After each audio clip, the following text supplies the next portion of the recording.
Students Islamic movement of India നിരോധനം ശരിവെച്ച supreme കോടതി. UAPA പ്രകാരം സിമിയെ നിയമവിരുദ്ധ സംഘടനയായി പ്രഖ്യാപിച്ച കേന്ദ്ര സർക്കാർ നടപടിയിൽ ഇടപെടാൻ സുപ്രീം കോടതി വിസമ്മതിച്ചു. ജസ്റ്റിസുമാരായ വിക്രംനാഥ്, സന്ദീപ് മേത്ത എന്നിവരടങ്ങിയ ബെഞ്ചാണ് സിമിയുടെ 5 വർഷത്തെ നിരോധനം ശരിവെച്ചത്.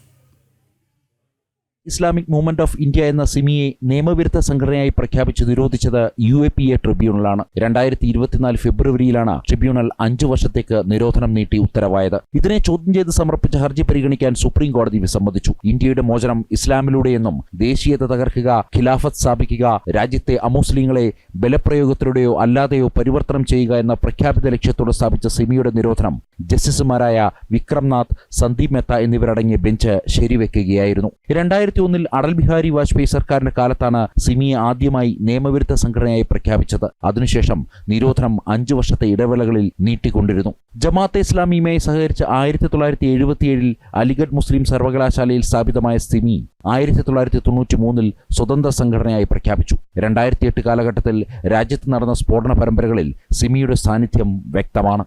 ജനം, ഡൽഹി.